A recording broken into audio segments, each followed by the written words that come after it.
Hey guys, I'm back with another countdown video for you all, and the making of this video was inspired by the suggestion of One God, One Fury, and they wanted to see the top 10 RuneScape quest antagonists. Now, being that I don't know much about RuneScape 3 anymore nowadays, I've made this video based off of old school RuneScape quest antagonists. I hope you guys enjoy, and as always, if you know what I should count down next, post it in the comment section, and I will try to make it happen. Number 10, the Sinister Stranger. His real name is apparently Vlad, and this NPC was released into the game on the 28th of May in 2002, back in the RuneScape Classic days, and he is involved with the fishing contest quest. Players must drive him away from his fishing spot during the quest using garlic, then using his spot after he's left it to win the contest. He's obviously a vampire, but he is very hesitant to discuss the subject. Unlike other vampires in RuneScape, however, Vlad is not dangerous. Vlad actually may even be a reference to Vlad III, who is supposedly connected to Dracula in the novel by Bram Stoker. According to Vlad, he has taken up fishing on the advice of his doctor, who told him to try and take up a relaxing hobby. Apparently, when he's stressed, he tends to get a little thirsty. It's unclear whether this is because Vlad feels guilty about attacking innocent people, or if he's just fearful about being caught. In either case, players can say to him, "If you get thirsty, you should drink something," whereupon he will reply, "I think I may do that soon." Number 9, Nora T. Hag. You might not remember her at first, but she's the main antagonist during the quest Witch's House. During the quest, you have to sneak past her in her own garden to get a boy's ball that was kicked over her fence. She has a pet experiment in her shed that she created, and players will find other experiments of hers that live in the sewers beneath her house, too.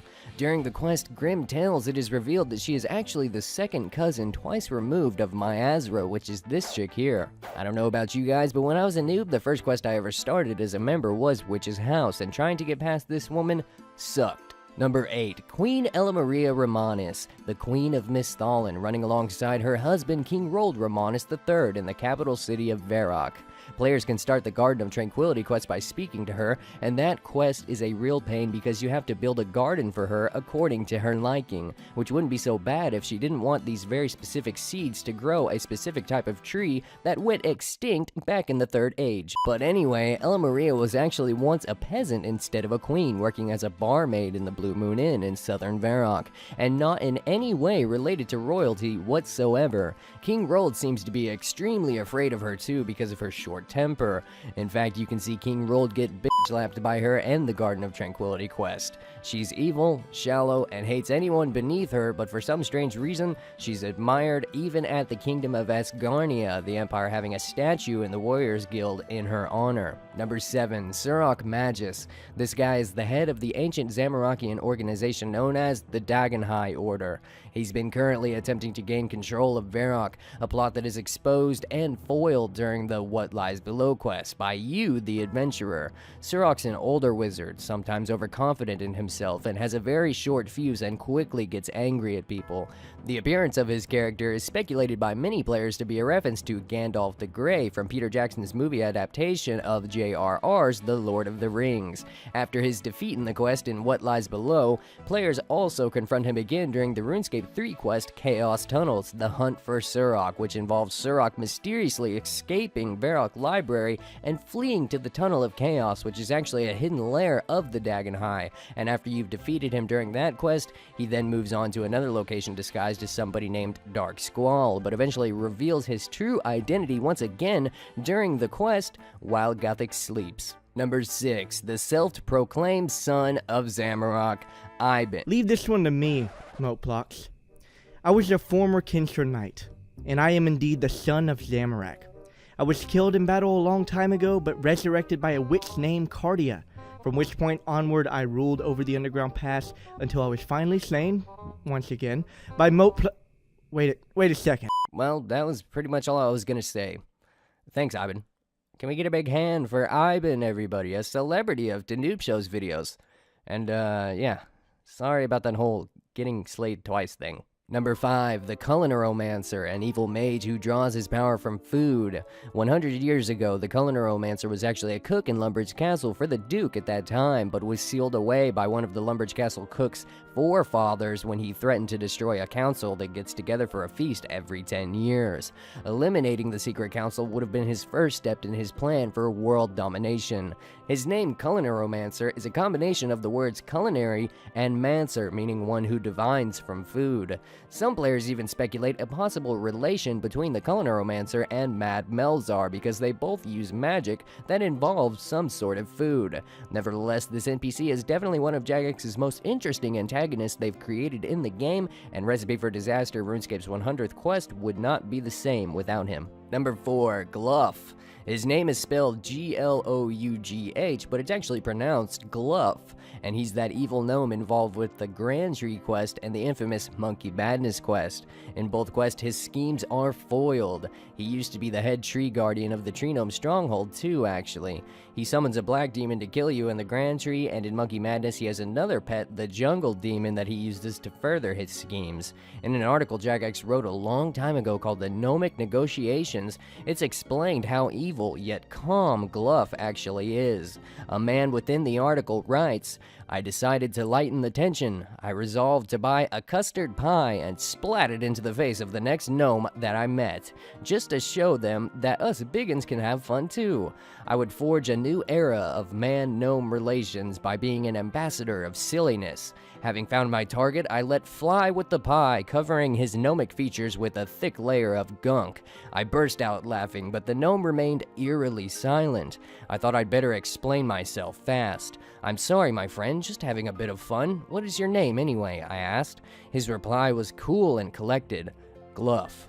My name is Gluff." Number 3, Solus Delager, an extremely dangerous criminal and mass murderer, and along with individuals such as Mother Malum and Lord Sulla, one of the most dangerous characters the Temple Knights have ever dealt with. His past actions have earned him the titles of Solus Darkheart, the Murder Mage, Mad Solus, and Stealthy Pete. I'm not sure where the Pete comes from. Solus is a very powerful and arguably insane wizard and experienced user of ancient magics, able to vanquish multiple enemies at once with seemingly no trouble at all. He's also capable of straddling through a method of teleportation called slow teleportation, allowing him to be in two places at once while being invisible in both. Being dangerous and elusive, Solus's history remains largely unknown. The Temple Knights suspect that he was born in or around the vicinity of East Ardoin.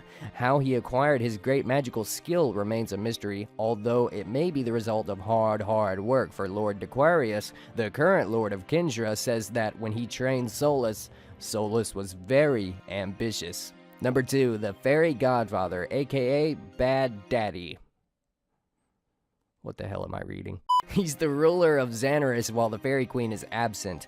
He's also the leader of the Fairy Mafia, serving as the main antagonist in the Fairy Tale Quest series. He's been trying to replace the fairies with orcs and the Fairy Queen with himself. He has 2 henchmen, Slim Louie and Fat Rocco. Before he was actually released into the game on the 27th of February in 2006, however, his character was actually spoken of a year before he was ever created during the 2005 Christmas event. The pixies and fairies at that time that were making toys for children said that they were employed by the Godfather and seemed to be very frightened of him. He's last seen being sucked into a rift he created into the orc realm, cursing Xanaris and the tooth creatures, transforming them into ivory orcs and leaving a huge impact crater at the side of the rift. And sadly, to know what becomes of the Fairy Godfather, you must do the next few quests in RuneScape 3, as they aren't out yet in old school RuneScape. Number 1, Sigmund, a high-ranking member of the Humans Against Monsters clan, aka the Ham People. He's the arch-nemesis of Zanuck and thus one of the main antagonists of the Dorgashun quest series. He's also an advisor to Horatio, the Duke of Lumbridge, though he loses that title but still continues to use it afterwards at the end of the Lost Tribe quest.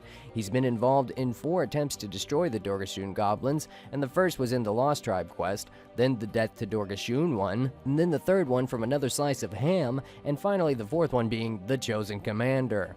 Throughout RuneScape's history, he may not have been the toughest boss or antagonist, however, he is definitely a name that everybody knows around RuneScape. Thanks for watching, guys. Sorry this video came out a bit late. I've been pretty busy in the real world, but if you're curious about some of the next upcoming titles for videos that I have, a few of them are the top 10 weirdest RuneScape player animations, the top 10 largest RuneScape equiptables, the top 10 RuneScape quest rewards, the top 10 most frustrating things in RuneScape, the top 10 unknown RuneScape items, the top 10 least used teleports in RuneScape, top 10 least used magic spells in RuneScape, the top 10 real-life RuneScape foods, top 10 weakest RuneScape quest bosses, and the top 50 best RuneScape examine texts. I'm definitely not running out of ideas, I promise. I've just been busy and I'm sorry about that. If you have any suggestions to add to some of these, it would really help me out a lot, as the hardest part about these videos that take so long to make is always the research side of them. Or if you have a different topic you would like to see made into a video, post it down in the comment section and I'll try to make it happen. Thanks for watching, guys, and I'll talk to you all later.